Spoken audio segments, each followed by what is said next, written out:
السلام علیکم۔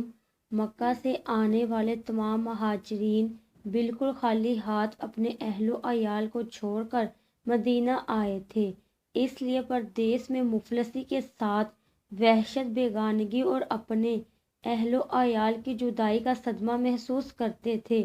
اس میں کوئی شک نہیں کہ انصار نے ان مہاجرین کی مہمان نوازی اور دل جوئی میں کوئی کسر نہیں چھوڑی، لیکن مہاجرین دیر تک دوسروں کے سہارے زندگی بسر کرنا پسند نہیں کرتے تھے، کیونکہ وہ لوگ ہمیشہ سے اپنے دستے بازو کی کمائی کھانے کے عادی تھے۔ اس لیے ضروری تھا کہ مہاجرین کی پریشانی کو دور کرنے اور ان کے لیے مستقبل ذریعہ معاش مہیا کرنے کے لیے کوئی انتظام کیا جائے۔ اس لیے حضور اکرم صلی اللہ علیہ وآلہ وسلم نے خیال فرمایا کہ انصار و مہاجرین میں رشتہ اخوت بھائی چارہ قائم کر کے ان کو بھائی بھائی بنا دیا جائے، تاکہ مہاجرین کے دلوں سے اپنی تنہائی اور بے کسی کا احساس دور ہو جائے اور وہ ایک دوسرے کے مددگار بن جائیں، مہاجرین کے ذریعے معاش کا مسئلہ بھی حل ہو جائے۔ چنانچہ مسجد نبوی کی تعمیر کے بعد ایک دن حضرت محمد صلی اللہ علیہ وآلہ وسلم نے حضرت انس بن مالک رضی اللہ تعالی عنہ کے مکان میں انصار اور مہاجرین کو جمع فرمایا۔ اس وقت تک مہاجرین کی تعداد 45 یا 50 تھی۔ حضور اکرم صلی اللہ علیہ وآلہ وسلم نے انصار کو مخاطب کر کے فرمایا کہ یہ مہاجرین تمہارے بھائی ہیں۔ پھر مہاجرین اور انصار میں سے دو دو شخص کو بلا کر فرماتے گئے کہ یہ اور تم بھائی بھائی ہو۔ حضور اکرم صلی اللہ علیہ وآلہ وسلم کے ارشاد فرماتے ہی یہ رشتہ اخوت بالکل حقیقی بھائی جیسا رشتہ بن گیا۔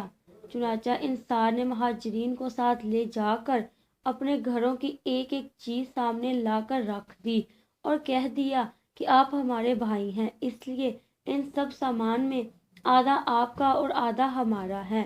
حد ہو گئی کہ حضرت سعد بن ربیع انصاری، جو حضرت عبد الرحمن مہاجر کے بھائی قرار پائے تھے، ان کی دو بیویاں تھیں۔ حضرت سعد بن ربیع انصاری رضی اللہ تعالی عنہ نے حضرت عبد الرحمن رضی اللہ تعالی عنہ سے کہا کہ میری ایک بیوی جسے آپ پسند کریں، میں اس کو طلاق دے دوں اور آپ اس سے نکاح کر لیں۔ اللہ اکبر! اس میں شک نہیں کہ انصار کا یہ اثار ایک ایسا بے مثال شاہکار ہے کہ اقوام عالم کی تاریخ میں اس کی مثال مشکل ہی سے ملتی ہے۔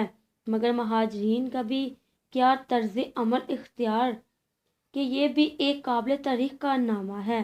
حضرت سعد بن ربیع انصاری رضی اللہ تعالی عنہ کی اس مخلصانہ پیشکش کو سن کر حضرت عبد الرحمن رضی اللہ تعالی عنہ نے شکریہ کے ساتھ یہ کہا کہ اللہ تعالیٰ یہ سب مال اور اہل و عیال آپ کو مبارک فرمائے، مجھے آپ صرف بازار کا راستہ بتا دیجئے۔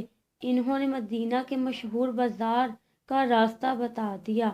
حضرت عبد الرحمن رضی اللہ تعالی عنہ بازار گئے اور کچھ گھی کچھ پنیر خرید کر شام تک بیچتے رہے۔ اسی طرح روزانہ وہ بازار جاتے رہے اور تھوڑے سے عرصے میں وہ کافی مالدار ہو گئے اور ان کے پاس اتنا سرمایہ جمع ہو گیا کہ انہوں نے شادی کر کے اپنا گھر بسا لیا۔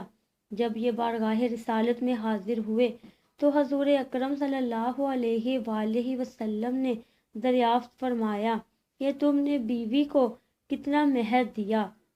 عرض کیا کہ 5 درہم برابر سونا۔ ارشاد فرمایا کہ اللہ تعالیٰ تمہیں برکتیں عطا فرمائے، تم دعوت ولیمہ کرو اگرچہ ایک بکری ہی کیوں نہ ہو۔ اور رفتہ رفتہ حضرت عبد الرحمن رضی اللہ تعالی عنہ کی تجارت میں اتنی خیر و برکت و ترقی ہوئی کہ خود ان کا قول ہے کہ میں مٹی کو چھو دیتا ہوں تو وہ سونا بن جاتی ہے۔ ان کا سامان تجارت 700 اونٹوں پر لد کر آتا تھا اور جس دن مدینے میں ان کا تجارتی سامان پہنچتا تھا تو تمام شہر میں دھوم مچ جاتی تھی۔ حضرت عبد الرحمن رضی اللہ تعالی عنہ کی طرح دوسرے مہاجرین نے بھی دکانیں کھول لیں حضرت ابو بکر صدیق رضی اللہ تعالی عنہ کپڑے کی تجارت کرتے تھے۔ حضرت عثمان غنی رضی اللہ تعالی عنہ بازار میں کھجوروں کی تجارت کرنے لگے۔ حضرت عمر رضی اللہ تعالی عنہ بھی تجارت میں مشغول ہو گئے تھے۔ دوسرے مہاجرین نے بھی چھوٹی بڑی تجارتیں شروع کر دی۔ تمام مہاجرین کے لیے انصار کا گھر مستقبل مہمان خانہ تھا، مگر مہاجرین زیادہ دنوں تک انصار پر بوجھ نہیں بننا چاہتے تھے، بلکہ اپنی محنت اور بے پناہ کوششوں سے وہ جلد ہی اپنے پیروں پہ کھڑے ہو گئے۔ جب حضرت ابو بکر صدیق اور حضرت عمر رضی اللہ تعالی عنہما اور حضرت طلحہ اور حضرت زبیر اور حضرت عثمان غنی اور حضرت عبد الرحمن کے درمیان جب بھائی چارہ ہو گیا تو حضرت علی رضی اللہ تعالی عنہ نے دربار رسالت میں عرض کیا، یا رسول اللہ صلی اللہ علیہ وآلہ وسلم، آپ نے اپنے صحابہ کو ایک دوسرے کا بھائی بنا دیا، لیکن مجھے آپ نے کسی کا بھائی نہیں بنایا، آخر میرا بھائی کون ہے؟ تو حضور اکرم صلی اللہ علیہ وآلہ وسلم نے ارشاد فرمایا کہ تم دنیا اور آخرت میں میرے بھائی ہو۔